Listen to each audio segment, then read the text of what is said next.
Howdy, I'm Dr. Robin Murphy, and this is a video blog that I want to do on robot-assisted medical responses with small UGVs and UAVs.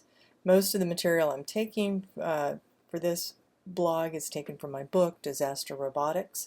And just a little bit about CRASAR, the Center for Robot-Assisted Search and Rescue. We've been around since 2001, and our mission is to help get the word out about the good use of robots, particularly small robots, for disasters.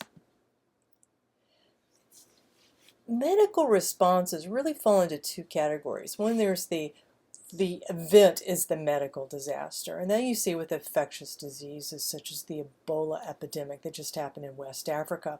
But in general, we think of medical response and robot-assisted medical response with a medical care of people who are in distress, who are injured or trapped during a regular disaster, something a meteorological, a geological, then an industrial accident or a terrorism event. And medical care is part of the overall response. In fact, there's ESF, Emergency Support Function 8, is dedicated to public health and medical services, so they would be called in during one of those events to be thinking about what the victims are. And then the urban search and rescue teams have medical professionals specifically embedded in the team, and then most of the responders will have an EMT or paramedic certification. So what can we do in these things? Well, what's been explored? In infectious diseases, which I'm not going to go over, they've been used and looked at for being used for clinical applications, logistical applications, reconnaissance, and other ones, and we've got a blog on that one as well. So what I want to talk about today is the medical care of people who are injured, or they're trapped, or they're distressed.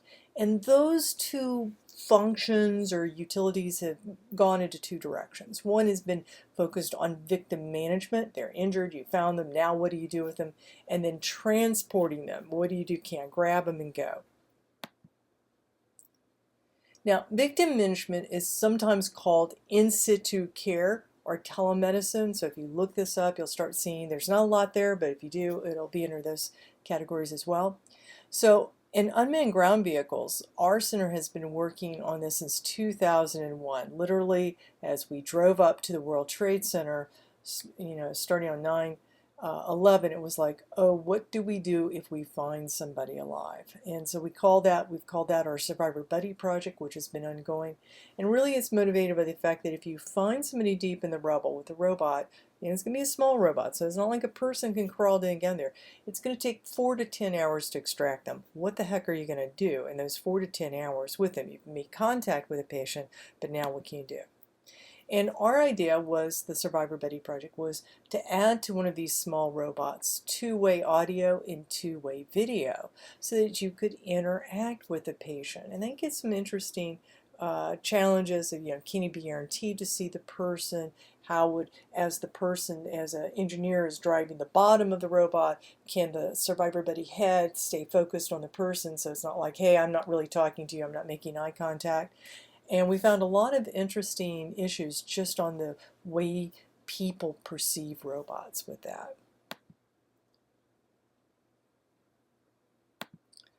And here's an example from a field trial that we did with members of Texas Task Force 1. And we didn't really bury the person in the rubble pile at Disaster City. We kept things more comfortable with them in one of the passageways. So you might think of this as just an example of what you might see with a mine disaster, with someone being cut off by rubble and no one can get to them. Now here's an example now of what could you physically do to a person. What can robots do physically with them? Still to come on the Fox 13 10 o'clock news. Robots. Robots can do many simple things, but could they someday save your life? Our Lloyd Sauer shows you how a special search and rescue team from Tampa is testing high-tech robots to do just that. Could they help in the next big disaster?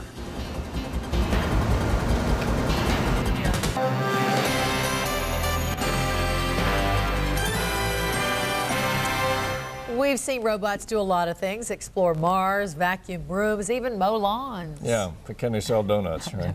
Yeah, well, what would a robot do to save your life? What could it do? Well, it can do something here, and we're going to show you. That's what researchers at USF have been working on now. Robots that go deep into a disaster scene to find victims and even treat the injuries.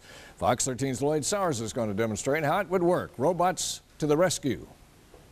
A bomb explodes. A building collapses. An earthquake strikes. Rescuers rush in. A disaster team from the University of South Florida gets ready for the next emergency. They're simulating injured victims in a collapsed building, testing the newest hope for saving lives. Rescue robots. Guys, have you got the audio on? They're small, toy-like machines that can change shapes, move through tight spaces with onboard cameras and sensors. The robots go farther into the rubble pile than a human can see, a dog can smell, or the standard search cams could get into. To see it firsthand, I'll become a simulated disaster victim. The artist is specially trained to use theatrical makeup to create real-looking injuries. They place me in a rubble pile. The simulated injuries are stunningly real-looking. Rescuers want it that way for the best possible test. The robot is on its way. The first challenge is to maneuver it by remote control through the rubble. Very difficult to navigate and see. It's like looking through a soda straw. When the robot finds me, rescuers need a good look and a conversation. We want to know if you're okay, or where does it hurt? I have pain in my left shoulder, and it's hard to breathe. I have pain in my left leg. They need to see that the camera on the robot can get a good look at simulated injuries so that rescuers can triage, get help to the most seriously injured victims first. In this simulation, they've determined that my condition is stable. Several rescue robots can be working the disaster scene at the same time. Another simulated disaster victim, Jamie, is now being contacted by a new generation of rescue robot. Hello? Hello? Can you hear me? In this simulation, she doesn't respond. Is she alive and unconscious, or has she passed away? If she's not alive, rescuers don't want to use valuable time that could be critical to saving other victims. This robot carries a kind of nose, a sensor that samples the air around the victim's mouth. When we breathe, we exhale carbon dioxide, or CO2. The green here shows that there's enough CO2 to show that she's breathing. A major breakthrough. They want robots to perform more like human paramedics, even check the victim for a pulse. So I can turn on the laser, and that gives me a little bit of distance. Those stripes are 2 inches apart, so that helps me tell how close I am. It takes a little bit of time to see if we can get a pulse. Okay, there we go. Got another green. A sensor can transmit the victim's heart rate to doctors, and the robot can actually begin to save the life. Ready to send the water down. A tube on the robot can deliver water or even medicine. Through the hours or days it could take rescuers to dig down to the victim, the robot can be the only lifeline. How to get them water, how to keep them psychologically comforted, talk to them, keep them motivated to survive. Robin Murphy's work has taken a turn since September 11, 2001, when her team rushed to New York City, where they shot this video. The World Trade Center was the first use of robots for search and rescue, and it finally proved to the rescue community that this is a tool worth looking at and exploring. The robots went 60 to 80 feet into the rubble pile. Sadly, there were no survivors to be found. The World Trade Center has not changed what we do, but it certainly has changed the pace at which we've done it. They're working faster now, developing new and better rescue robots. For me, taking part in a disaster simulation gives just a sense of what it must feel like to be injured, alone, and helpless. And to see how the work of dedicated scientists brings new hope. 4 to 10 hours. Robin Murphy and her team members say they're ready for the next real disaster, when they could help save lives with their rescue robots. Lloyd Sowers, Fox 13 News. And Dr. Robin Murphy has been demonstrating the robots to search and rescue agencies all around the country. And she says within the next decade, robots will be as commonly used at disaster scenes as search and rescue dogs are today. In victim management issues, what we see are problems with dirty patients. I mean, you know, they're buried in rubble. You may not be able to reach the patient. You may be able to get the robot and find them, but you can see them and hear them, maybe have two-way contact, but you may not be able to have physical contact. Now, a lot of contacts like, oh, we'll just plunk a pulse ox on them, a contact sensor. Well, yeah, but you're hoping that you've got exposed, clean skin at the carotid artery or at a wrist, which, you know, pretty much never happens the way people fall and get buried. So that's a problem. And other ones you're thinking, oh, I can detect the movement of the chest. I can detect this, or I can, and that. Well, if you are buried, your chest may be crushed. You may not be able to move much. You may be on your belly, so it's much harder. So we're not necessarily guaranteed to have that. Now if we think about the issues of administering fluids or drugs, you know, water may be okay, but you don't even want to do that, right, unless you've got expert medical assessment there. And there's some techniques that the Israelis have been working on where they basically do a massive auto inject, like an EpiPen from hell, where they do a bone inject and then they've got, you know, connected, and you can directly put fluids and medicine into the bone marrow. Well, that's not that accepted in the United States, assuming you could even get the robot in the right position to be guaranteed. And then you've got the issue of people's clothes and stuff. And then if they're going to be there for 10 or so hours, that's very different than trying to stabilize somebody for 15 or 20 minutes. So that's kind of iffy. So right now, physically doing anything that's invasive to a person is pretty far out there, and things that require non-invasive but giving fluids, you really want to think about how you're going to engage the medical professionals.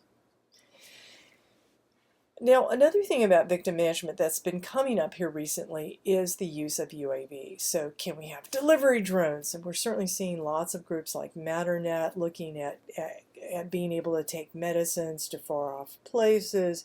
And then at the Texas floods, can we run a line up to a person trapped on a roof so that they can start pulling up water or a life jacket, those sorts of things. And then one of the things that we've been looking at is two-way communication. Can we talk to you with the UAV so we can figure out what's going on?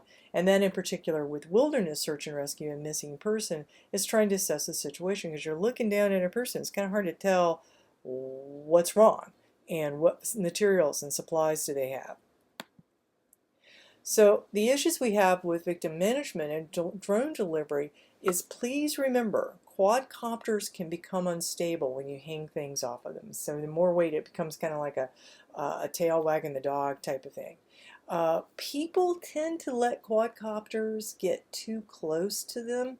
So there's a possibility of hurting a person if the UAV suddenly moves. And remember, all of these things are based to a certain degree on GPS, as well as barometric pressure. So a little bit of wind can change the barometric pressure, a little GPS jog, and they can move a little bit. There's a little bit of a gust of wind. It doesn't compensate fast enough. So you could actually chase a person, cause them to jump off the roof. So that's not a good idea. Remember, if you're a pilot, you typically have poor depth perception when you're looking through in a first-person view, when you're looking through the cameras. Your computer media, that always causes a problem for our brains. Our brains don't work nearly as well as we think we do. And if you're trying to do this from the ground looking straight on, you're not necessarily guaranteed to have a good viewing angle, and so it's very easy to get too close. So just be aware, you know, these are things that we got to work out. Transportation of patients. Well, let's look at that one. So you found a person, let's go ahead and grab them and go. And this is, a lot of times you don't grab them and go because what is their spinal injury and all of those things. But there's been two general approaches to using UGVs to haul out patients. One is that the responder assesses them, stabilizes them, loads them on a mule-like robot, or the robot drags them back, and that's something that we worked with the Marine Corps Chemical Biological Incident Response Force on, and also on bigger robots such as the General Dynamics MUT. Another approach is the patient loads themselves, or the robot loads. And so we saw that with the iRobot looking at the Department of Defense and Drexel University. And the idea is that the person has been shot and they grab onto this cable, and the robot, the bomb squad robot's been modified so they can grab them and drag them away. And of course, if you're shot, you probably don't have a sniper You know, sniper shots probably aren't taking out huge spinal cord injuries, and you probably just need to get out before they shoot you more. So there we don't have quite the same issues. There was some nice work. Mark Yim at University of Pennsylvania looked at how the robot could actually come in and try to stabilize a person before dragging them away. So that was kind of nice, using some neat materials. In terms of using large UAVs versus small UAVs. Large UAVs, you can think of very futuristic, to come in, load into the person, take care of them kind of as an auto dock until you get them back behind the lines. Dr. Gary Gilbert at Army Tatrick has been looking at this, and very cool work there. When you think about transportation issues for a victim, what's actually feasible for the type of disaster you're thinking about? In a building collapse, problems that patients are buried, trapped, and crushed. And if a person could have gotten into them, and if it was really urgent and they could have gotten to them, they would have. So usually we're stuck thinking about how the robot's going to move in these extremely confined conditions. And then the other concern is it safe for the patient? Do we have to worry about stabilizing their spinal cord? Is it in a building collapse or a kinetic event? Is it one of those situations? And if it is, we probably do. Are we going to accidentally buzz or dive bomb the patient? So those are things we need to think about as we do that in transportation. So in summary, UGVs, UAVs are being explored for infectious diseases and general disasters. And for general disasters, it's looking at the big areas of work are in either in victim management or in transportation. And remember, as you explore these areas, consider the environmental constraints of the disaster. Is it a confined space? Are they going to be covered in dirt? Is there a possibility of a spinal injury? Or is it a chemical event and you just want to, they're knocked out and you've got to get them out before they totally asphyxiate? And the patient's perspective. How are they going to react to the robot? How are they going to communicate with the doctors? Hope this is of help, and look forward to working with you and spreading the good word about the